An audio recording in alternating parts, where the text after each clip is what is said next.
Every runner knows this. You run and run mile after mile, and you never quite know why.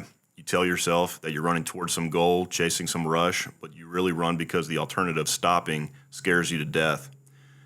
So that morning in 1962, I told myself, let everyone else call your idea crazy. Just keep going. Don't stop. Don't even think about stopping until you get there. And don't give much thought to where there is. Whatever comes, just don't stop.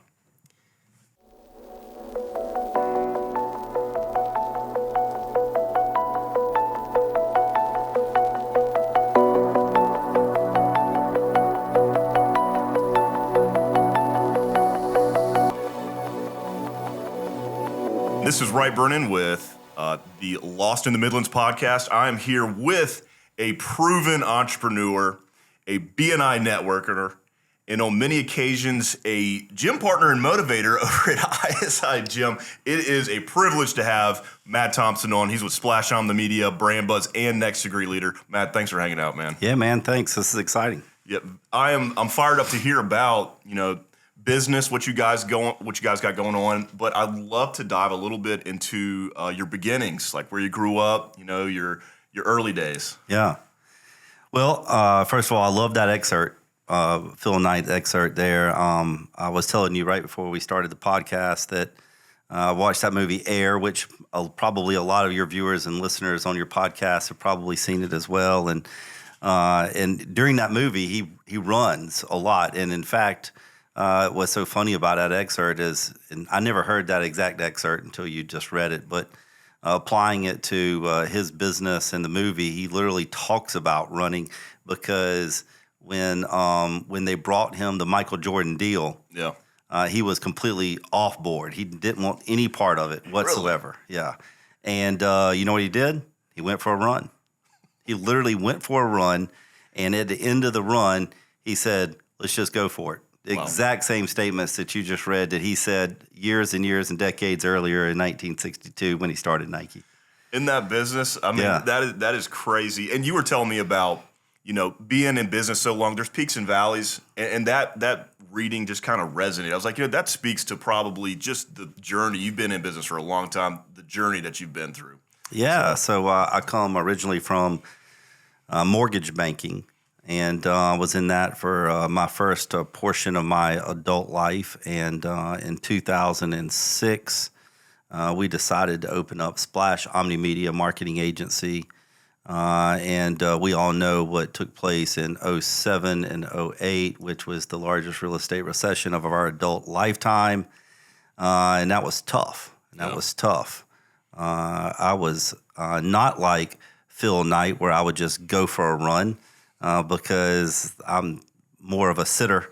I'll just go for a sit and think about it. But, we opened up Splash Omnimedia in 06 and had a great time doing it because anything you open is a lot of fun. There's a lot of challenges, but it's a lot of fun. But when 07 and 08 hit, that fun turned into stress very, very quickly. I can't imagine, being in business during that downturn. But let me back you up a little bit. Mm-hmm. Were you originally did you always have that entrepreneur spirit? Did you know that you were going to be opening, or did that something just kind of come about you? Well, I don't know. There was only a couple of times in my lifetime in which I was not self-employed of some sort. And so I'm a risk taker. Yeah. And I take risk all the time. I still do. I'm 54 now, and I'm still, as my wife will tell you, I take way too many risks. And so I'm definitely a risk taker, and I'm a visionary. I can see it. I can picture the outcome, and just like Phil Knight said, let's just go for it. Let's just do it. We'll figure out how to do it and figure out the details and the granular details as we go. But it's hard to it's hard to hit a home run if you never swing at the ball. That is awesome. Yeah, that's the truth right there. And it seems to be, when I think of a business owner or a large business, you got to have somebody who is the visionary. Somebody's got to be casting that vision, and you must be feeling that, really hitting that part of the operation. Yeah. So in this particular business, I have a couple of business partners. I have Manny Kolb. He is the partner and managing partner of Brand Buzz. We sell promotional and apparel over there, and he does a really, really good job. That's just right up his alley. He's super customer focused. He loves products and apparel and just kind of the physical part of marketing. Yeah. And people don't really give that part of the business as much credit as they should. I mean, both of us are wearing branded shirts as we sit here. 100%. I pulled up and parked beside your truck. You got vehicle lettering on your truck. Yeah. Wrapped vehicles. People just don't understand the importance of that, because when we sit down and talk about marketing, advertising, most people think advertising. Most people think television commercials, social media, pay-per-click, radio, print ads. But our business cards, our apparel, our vehicle wraps, the stuff that people take advantage of, that's a big part of marketing. And Manning does a good job with that. And then Michael White, who actually is a founding partner, he and I started the business together. Manning bought in some years later. And so Michael went through all the struggles that I went through in those early days. He's also, we have a very similar personality style, or at least started with a very similar personality style of being a visionary as well. So we didn't really know the marketing agency business because we came from both mortgage banking. Yeah. And so we knew P&L's, balance sheets. We understood sales. We understand relationships, people, so on and so forth. And so we figured out how to do the marketing strategies and put the advertising in place simply by hiring people that were smarter than us in those areas of the business, honestly. Yeah. Because just like Phil Knight, just like Seawright Roofing, just like Splash Omnimedia and every other business, there's one thing that I can guarantee you, and I can guarantee you that none of those organizations started off by one person. Right. One person might have worked in the business, but it was a team effort of conceptualization and creation of the organization as a whole. Yeah, that certainly resonates with me. I mean, I need a huge team to help me move things. Oh yeah, absolutely. And it's interesting to me. I've being able to see and meet your partners, top notch team you guys have. It's awesome to see people who are top notch be able to work together, because a lot of times in entrepreneurship or just in life, you'll have really talented, highly motivated people, and they do struggle to be a part of that team environment. But you guys seem to really master that. So maybe you can speak a little bit about how y'all make that happen. Yeah, no, that's a very good point. It's the hardest person to manage is yourself. Yeah. And it's a lot easier to see someone else's faults faster than it is to to drop your pride and ego and see your own. Yeah. But I can tell you that you have to have a good supporting team around you in order to do that. You have to have a lot of character and a lot of trust, because you can't get a supporting cast without having solid relationships with those people. And there's no way to have good relationships with those people if you don't have their trust and they have your trust. Yeah. And so I think the word relationship is super important in all of that. I want to come back to that word because there is something I want to ask you about down the road. But you brought up something else too that I really want to hit on. You were just getting into this struggle, the downturn in the market in the beginning of the peaks and valleys. Can you tell us a little bit about that journey? I mean, you got started in 2006 and then boom, the bottom drops out. Yeah, the bottom dropped out. I'll be honest with you. Mike and myself dumped every bit of money we had into the creation of our marketing agency. And while we were also learning what we were doing and learning that industry, we were entrusted by people to help them run their business.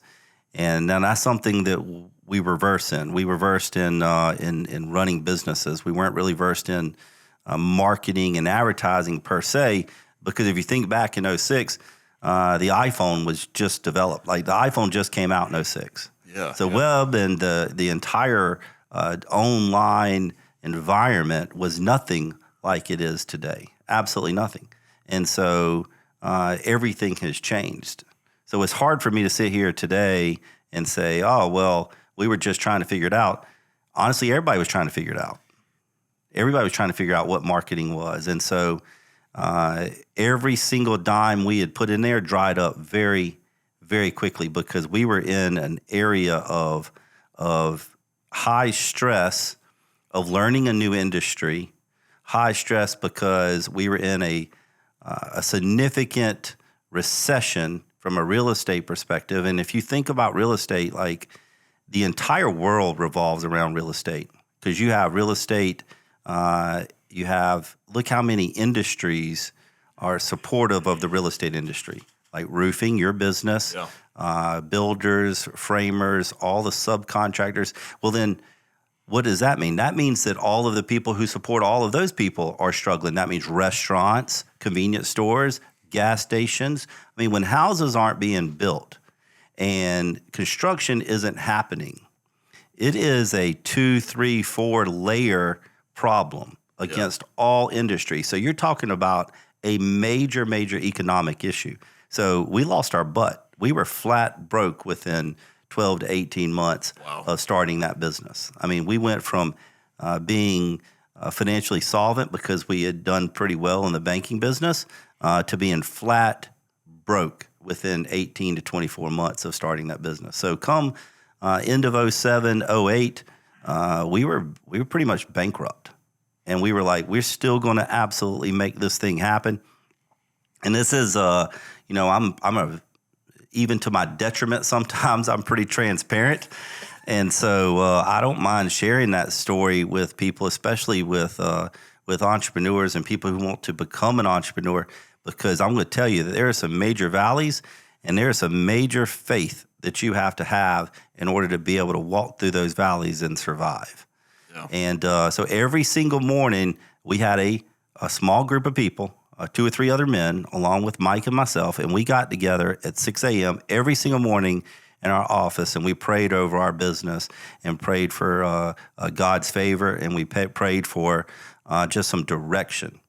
And I remember like it happened just moments ago, even though it was a long time ago, one of my good friends and pastor at that time prayed, and he said, God, hey, listen, we're going to ask something big of you today, and it's going to be one way or the other.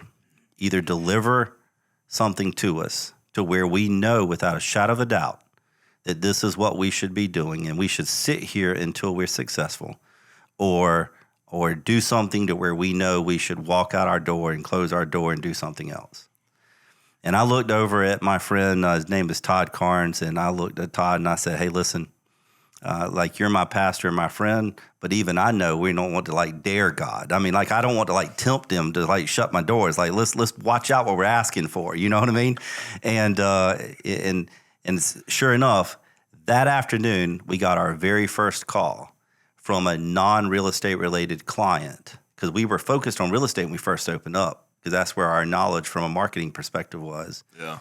And we got our first call from a non-real estate related client who also had some other business owners that he knew that also wanted marketing, and that started to shape our business. And now we have about 45 to 50 employees, and we're a sizable marketing agency. Well, Matt, that story gives me goosebumps listening to it, man. I mean, I am, I'm a small operation, but in a lot of ways that does resonate. Just, sometimes staring into the unknown is like, I can just think of those times when I was staring into the unknown. Yeah. So I appreciate you sharing that. That is absolutely, that's powerful. Absolutely. It's funny when you talk to people, because you talk to people and you might share something and they say things like, oh no, I understand, man. I understand where you're going through, but you really, sometimes you question and you say, oh, they don't really understand my situation or my circumstance. So when it comes to stress and financial, and so if I ever say to anybody that knows me and I say, oh, no, I understand, I literally mean, no, I definitely understand what you're saying, what you're going through. There's no doubt. Yeah. And, I mean, I could go on and on just thinking about that time period. Just like you said, you guys were mortgage officers. You knew the writing was on the wall of how tough it was going to be. You knew that the winds were changing in the marketing market. I mean, everybody's trying to figure out how to even do it. So much uncertainty. And then you guys got a call, and then something started to roll. Yeah. That call was, and we've changed significantly over time because that call was specifically about a website project, and websites is certainly right in our wheelhouse from competency perspective. In fact, a lot of people still call us because we're a marketing agency, but a lot of people can't wrap their arms and mind around what a marketing agency is because it's very different from what most people think. Most people think advertising. Yeah. Advertising is pretty easy, actually. Advertising is literally conveying whatever message you want to convey to the right people. So the marketing is what's the message, and then what are you going to do with it? And so if I create a message and you advertise the message in whatever way you want to, whether it's radio or TV or print or even online, right? Email marketing, doesn't matter. If you advertise the message and then you get some type of call to action, what happens now? Yeah. And so when you drive them somewhere, one of two things can happen. They are ready to take action or they're not. If they're ready to take action, that's easy. Like a business owner like yourself, like you got in business because you know what you're doing in the roofing industry. Yeah. And there's a 99% chance that I'm confident you know how to close the transaction if I need a roof. So if I call you and I need a roof and you know how to put a roof on and replace the roof, you also know how to sell me. You also know how to close the deal. Yeah. What most businesses lack is the driving the opportunity in order to talk to the right people versus just everybody, right? Yep. So if I created a strategic plan for you that drove the right opportunity, it would make you much more effective and efficient in what you do. And then you would easily be able to close more deals, right? And then you wouldn't be talking and wasting time with people who weren't the right fit for your business. See, that's the marketing piece. And that's the difference between a marketing firm and an advertising agency. But most people think those things together. And so that strategic planning is a major part of what we do, where most people, like that first client that we had was more of a website client, but that's things that you as a business owner can understand, right? So I need a good website, or I need a good brand, or I need a good message, or I need a good video, or we do all of that type of stuff. But where we start to really differentiate is we don't just do it for the sake of doing something. We want to put together a marketing plan that powers it. And that's the difference maker. Yeah, the high level strategy stuff that you're describing, and it's all such a puzzle, and it takes a visionary like yourself to be able to come in to a stubborn entrepreneur. I gotta imagine some of your clients are so stubborn; they're just a bunch of entrepreneurs who've got it figured out. They know what they need to do, and they want you to do it for them. But you're like, well, let's tell me a little bit of how you manage that relationship. No, that's a great point. The first thing that I have to make sure is they understand, and almost nobody understands this, but you have to make sure that they understand that not everybody thinks like you, right? Like you feel like, oh, man, I'm a professional at what I do, and all my customers think just like me. They understand what I'm saying. They understand the direction that my reasoning behind what I'm saying. They all think just like me. And the fact is that very few or none think like you. And today's world has changed significantly from yesterday's world because today's consumer really honestly could care less about you. Yeah. They have problems and they want their problems fixed. And so their entire focus is all about them. So your marketing message is different. Yesterday's marketing message, and you'll remember this, yesterday's marketing message is, hey, here's what I do. Let's say I'm Verizon. I sell phones and phone service. If you need that, come talk to us. Yeah. But today's consumer don't think like that. Today's consumer thinks like, I have a problem. I want super fast camera speed. I want super fast connectivity. Yeah. I want to be connected to all my social media platforms, right? Because a phone still works the same way the phone worked when I grew up. You dial the number and you talk to somebody, right? And of course, you want connection in rural or suburban areas very quick. But the things that phones are changing is the cameras, the data storage, the connectivity, the quality of the speed and things of that nature. So what you have to do now is you have to create your marketing message around your consumers' pain points. Yeah. So if that's your marketing message, now what you have to do is build a message that, hey, you're experiencing this. We're empathetic people. We understand that you have this problem or these pain points or these problems. We understand it. We provide this, and it's going to leave you feeling like this. And so what you do now is you bookend the consumer's pain points with your little excerpt of what it is that you do, which reverses the whole marketing message, because yesterday's message was all about you, and today's message is nothing about you. It's all about them. And therefore, it resonates much better, and it stands out from the crowd, because you're getting ready to be shocked. Every single day, the average consumer sees over 10,000 ads on average every day. And so that's shocking. People are like, there's no way. Well, pull up to a gas station. You have window clings, you have gas pumps, you have signs, you have banners out front. Like literally at any gas station that you pass, and we might pass 30 gas stations today. Every single gas station, you're going to have over probably 300 ads just on the front without going into the gas station. You're going to have over 300 plus ads just at that gas station. Which one stands out? Which one causes you to stop and buy the Gatorade? Yeah. Right? Which one stops and buys what brand of Tic Tacs? I mean, you know what I mean? Yeah, yeah. And so that's advertising. Marketing is what's the message, and what that is. The advertising is the window clean. So it's very different. People don't think like that. Entrepreneurs do not think like that because they think everybody thinks like them. I might be guilty of that in some occasions. Listen, I own a marketing agency, and I can't say that I'm not guilty of that. Well, I'm thinking about your story and how this strategy that you provide for other people in the way that, I mean, I can just hear the passion coming out of your voice. It was forged under fire. I mean, you guys were in a position where you had to figure out how to make it happen, how to market like extremely effectively. Yeah. And we were just talking about how things have changed quite a bit. Can you tell me a little bit how, like recently, let's say the past 5 years, how have things kind of adjusted and like, you know, because a lot of people are probably still in that, hey, 5 years ago mindset. That's the mindset you guys are probably trying to evolve, or maybe 2 years ago. I mean, we're actually trying to put together strategic plans that involve what's coming 2 to 3 years from now, and try to build strategic plans for companies with that in mind. However, most companies are in the 5 year ago mindset. There's no doubt, and so a lot of things that we talk about seem so far out, but they're not. You wake up the next day and they're here. Yeah. And so I remember when Google purchased YouTube a handful of years ago or something, and video was almost like non-existent. The only video really existed was on television. And now I'm going to tell you that the majority of the Western world, specifically consumers, would much rather watch it than read it.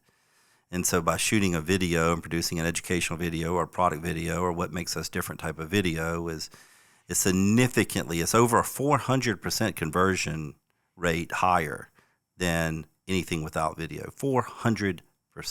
Wow. And so that shows you how things evolve over time. There's no doubt. But I can tell you, going back into our early days, again, the web just wasn't existing. So we shook hands and kissed babies, if you would. You know, we did the politics type thing. We networked like crazy. And one of the first things we did, we did it before we were even in. We were still in mortgage banking. We jumped into what was then BNI, Business Networking International, and you're in BNI. I'm no longer in BNI, but we have representatives at our company in BNI. I'm just personally not in them right now, just because of my role that I'm playing. But I'm still a huge proponent of business networking, and I'm a huge proponent of any time a group of professionals get together on a regular basis. With an intentional helping others, helping other people in the room grow that business with the expectation and understanding, not really an expectation, but more of an understanding that if I help you, ultimately that will come back and I will be helped. And now it doesn't always go one-to-one. Like if I refer you a customer or a client, it doesn't automatically mean that tomorrow you're going to immediately call me and refer me a client. Yeah. But I'm going to tell you that it always pays to serve first. And so in that environment, when you meet together and you build relationships on a weekly basis and you see each other, you become relational. You become friends of some sort or colleagues or whatnot, and you start respecting each other. And what more importantly, you start to understand the differentiators between the people that's in those groups with you and the people that's not in the group. So therefore, you have the ability to tell your friends and colleagues why you should choose you, for instance. And so that's what BNI does. Honestly, I'm saying BNI, but I'm actually referring to all networking types of groups, membership-based groups like chambers. Yep. You know, you go to the chamber, you do the same thing.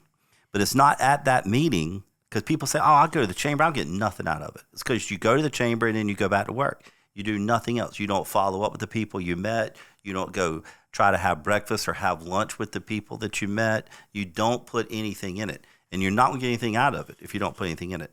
So BNI, business networker, working types of groups, chambers, those types of groups, the deal is you go there to identify people that you should then go and have what you and I refer to as a one-to-one. Yeah. Breakfast, lunch, just a meeting to learn about them, see if you can help them, and ultimately they'll end up helping you. It's super important. Yeah. I got to imagine that you guys, I mean, coming from the mortgage industry and then getting into, I don't know when you guys got in, but you had to have an edge because you were already super professional. You knew relationships were like really important. And I imagine that had been kind of fun. Like, I don't know, I'm just thinking into your mind back when you were just getting in the door. You're like, oh my gosh, this is probably like the best place to network. Well, you've known me for a while now, and so I'm extremely extroverted. Yes. I am a people person. Like if somebody was to put me in an isolated scenario, I literally would go crazy. And so I am one of those people that's going to put others first. It's just, that's my bent. That's what I feel like I'm created to do. I'm going to go, if I see someone with a frown in their face, I'm literally going to go introduce myself and crack a joke or say something to maybe bring a short smile to them. And that could be a perfect stranger or whatever. And it's just my personality. And I respect that because there's been many situations where I was the one that had a frown on my face and someone came and did the same. Yeah, that is one of the beauties of the which is the reason why, and I don't know your reason, which is one of the reasons why I go to ISI Fitness. I like ISI Fitness because it's designed around community as a group. You come in, everybody does the same thing. You give 35 high fives throughout the session. You talk to other people. You have fun in your agony of hurting. You know what I mean? And so, just a little bit, right? You know what I mean? It's like, but everybody goes through the same pain together, and you can walk out like feeling unified. Yeah. You feel like you've accomplished something. But for me, I don't feel like I accomplished it. For me, I feel like I accomplished it together. And that's the difference. That's the difference maker for me, because I can go to the gym and come out feeling like I've accomplished something, but I felt like I did it by myself, and I'm just not a loner type of guy. Like that's the same thing as not accomplishing it for me. Like I feel like I have to do it with somebody, and not every setting is right for everybody. I get that. That's just what I prefer. No, and John Scarborough has figured out how to build a culture that's just like fun. Oh, it's a community. Coming back to you, I want to make sure that we talk about some cool project, or, for instance, a hot referral. I want people to know who are out there who may be in need of your services. Who are those people? Like, are you looking for an auto dealership, or can you tell me a little bit about that? No, thank you very much. So we like to work with organizations that simply are willing to cooperate. So we need a business executives who doesn't already know it all, if you will, and are humble enough to understand that we can grow their business. I'll give you an example. We have a 92% retention rate. Wow. We have hundreds and hundreds of clients. Yep. And a 92% retention rate year over year. And I'm going to tell you that the 8% that doesn't renew with us are all those entrepreneurs who already know it all. Even though when they leave, they've already seen significant growth and implemented the things that we advise them to implement. And so we have companies that we would consider to be small businesses. Like we have one company who came to us about 6 years ago. They were around $1.5 million gross revenue. And this year, which will be their fifth complete year with us, so going into their sixth, their fifth complete year, they'll do $14 million. And that's just one. That's a small business example. We have large manufacturing companies who came in, started doing business with us. Like there's one specifically in Lexington County who was around $150 million in this year, and that was just 3 years ago. This year they'll do $325 million. And so small businesses to large businesses, it's all about creating that plan and then executing the plan. And that's where our differentiator is. Our differentiator is we create a plan for you, no matter your budget, no matter your size. We will create a plan for you, and then you hire us to execute that plan. And that's the difference maker. Yeah, somebody who's looking for not just the expert, but the expert team. Like you guys really come in and make it happen. Yeah, because what we do is we assign you a 3-person team, and they become your marketing team. Okay. That's beautiful. That's very different from most. Yeah, really cool, really unique. What a fantastic model. Proof is in the pudding, too, as you just described. So, man, I could sit here and talk to you for, like, the rest of the day. Yeah. But, it's been fun. I want to ask you, I guess, lastly, advice to a young gun who might be getting out there thinking about getting going, and he's just banging his head against a wall. What do we tell him? What do you tell him? Well, I can tell you this. There's a really good friend of mine who's fighting a health battle right now. He told me about 15 years ago, he says, when things seem to be going like really, really good, you might want to just step back because things might not be going as good as you might think. However, when things seem to be going really, really bad, the same applies and even more. Step back, look at the whole picture, because things might not be going as bad as you think they are as well. Life tends to even itself out. You got to have some faith that what you're doing is right, and you got to have a consistency about it, and you got to surround yourself with people who love you, the people who support you, and then you can battle in those trenches together.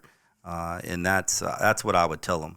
And so I would say, listen, if you feel like, because there's businesses out there that's doing really well that I would look at and say, holy cow, how in the world are you still in business? You know what I mean? And so then there's businesses out there that's like, oh yeah, no, absolutely, I can see how that business sells itself. And so there's all these businesses. It's not mine or yours or anybody else's idea. It's the entrepreneur's idea. And if they're fully committed and fully bought into it, surround yourself with the right team and understand that there's going to be some peaks and there's some valleys. Try to even those things out a little bit to where it's not so high and so low, and just continue a consistent trek towards success. And understand this last point, all businesses is on a mountain to success. Yeah. That mountain is forever. Like you don't ever get to this, say, oh, now I'm successful, right? And so, but the deal is most business owners want to kind of get to a certain point and then kind of almost idle. Well, if we go hiking up this mountain and we get halfway up this mountain and we decide, oh, let's just hang out here, sooner or later, we're going to get super tired and we're going to start sliding backwards.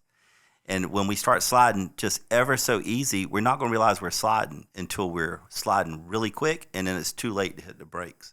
So you have to keep trekking up that mountain. You have to keep going, and it's hard to climb a mountain.